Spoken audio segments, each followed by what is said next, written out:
உங்கள் பேர் என்ன? என் பேர் குணசேகரன். நீங்கள் எவ்வளோ உங்களுக்கு தெரிஞ்சு எத்தனை வருஷமாக இங்கே வாழ்ந்துட்டுருக்கீங்க?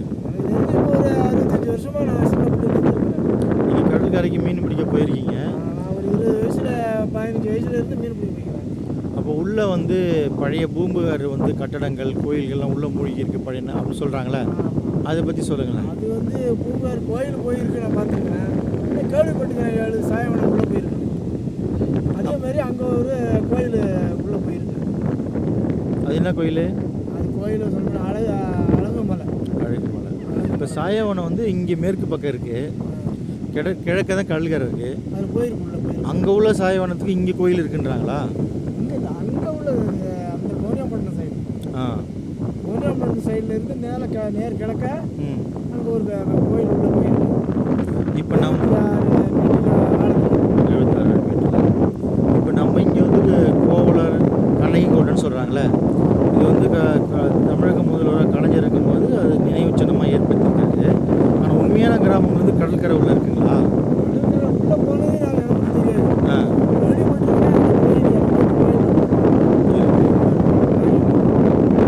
சுனாமி நடக்கும்போது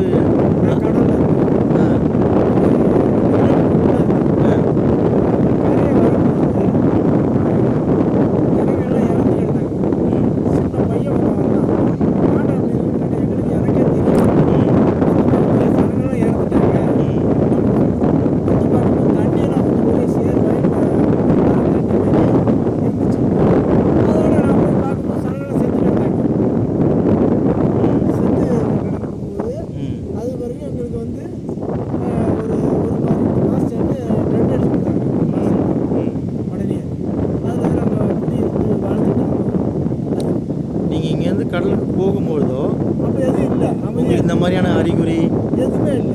மீனவர்கள் கடலுக்கு செல்ல வேண்டாம் இல்லை. நீங்கள் அங்கே போயிட்டு நீங்கள் எப்போதும் போல வீட்டிலே இருந்து திரும்பி பார்க்கறதுக்குள்ள ஒரு செகண்டு, ஒரு 5-10 நிமிஷத்துல எல்லா கதையும் முடிச்சு.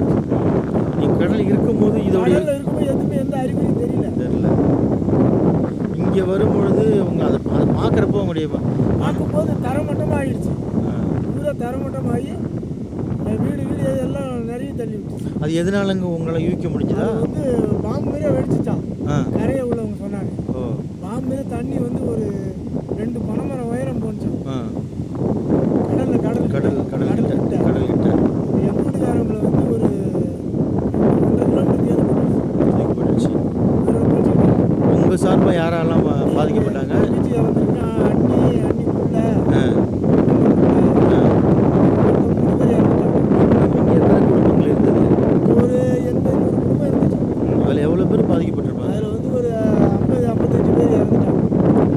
சம்பவத்தை யார் மூலம் நீங்கள் யார்கிட்ட சொன்னீங்களா, இல்லை உங்களை வந்து யாரும் அங்கே பார்க்க வந்தாங்களா? இந்த மரணத்தை, இந்த இழப்பை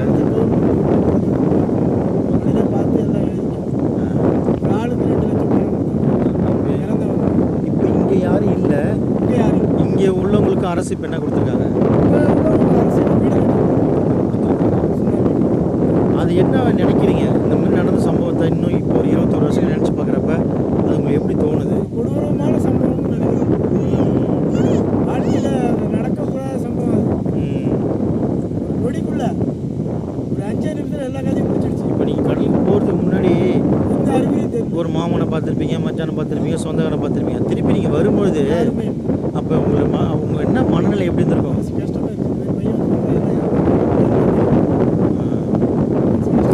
இது வரைக்கும் உங்கள் 65 வருஷத்தில் 70 வருஷத்தில் இந்த மாதிரி ஒரு சம்பவம் ஏற்கனவே உங்கள் தாத்தாவோ பாட்டனோ இது சொல்லியிருக்காங்களா? இதுமாதிரி நடந்துச்சு? புது அனுபவமாக இருக்குது. இப்போ நீங்கள் இருக்க இடத்துக்கும் இந்த இடத்துக்கும் இப்போ எவ்வளோ தூரம்? இப்போ தொழில் செய்ய மட்டும் தாங்க வருவீங்க, யாருங்க வசிக்கல? இங்கே திருப்பி இருந்தால் என்ன ஆகும்? இருக்கிறதுக்கு வாய்ப்பு எந்த இது இல்லை. வசதி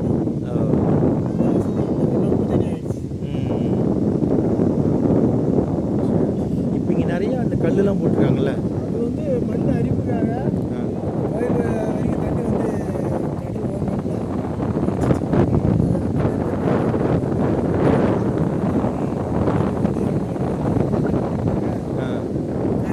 வந்து நிம்மதியாக இருக்கணும்.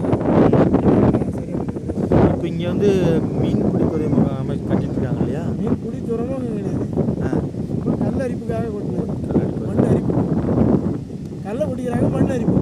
இப்போ நீங்கள் நேராக போட்டு போயிட்டு மீன் பிடிக்கிறீங்க, நீங்களாவே சேல்ஸ் பண்ணீங்களா உங்கள்ட்ட முதல்ல யாரை வாங்கிட்டு போயிடுவாங்க? சேல்ஸ் பண்ணுவேன், அதை எடுத்துக்கிட்டு போவாங்க சொந்தமாக. அதிகம் வந்து சுனாமிலேருந்து மீன் பிடி குறைஞ்சிடுச்சு. வந்துச்சு. இப்போ அந்த ஒரு 5 வருஷமாக ரொம்ப கம்மியாயிடுச்சு. அவங்க அதே சமூகத்தில் உள்ளவங்க அதே தொழில் தான் செய்கிறாங்களா, வேறு தொழிலுக்கு போயிட்டாங்களா? இல்லை, அவங்கவுங்க சிங்கப்பூர் அங்கங்கே போயிட்டாங்க. அங்கே போய் என்ன மாதிரி வேலை செய்வாங்க? அவங்க ஏதோ தெரிஞ்ச தொழிலாக செய்கிறாங்க. இப்போ நம்முடைய சந்ததிகளாக இருக்காங்களா, அவங்க மீன் இதே துறைக்கு வராங்களா இல்லை வேறு வேறு துறைக்கு போயிடுறாங்களா? வேறு துறைக்கு போகிறதுக்கு நிறைய என்னென்ன மாதிரி துறைக்கு போயிருக்காங்க?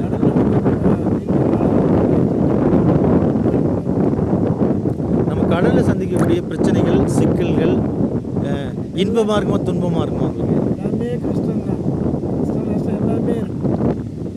இறக்கி வந்தால் தான் நீங்கள் உள்ளே இருக்கும்போது நினைப்பீங்க, இங்கே போகும்போது நினைப்பீங்க.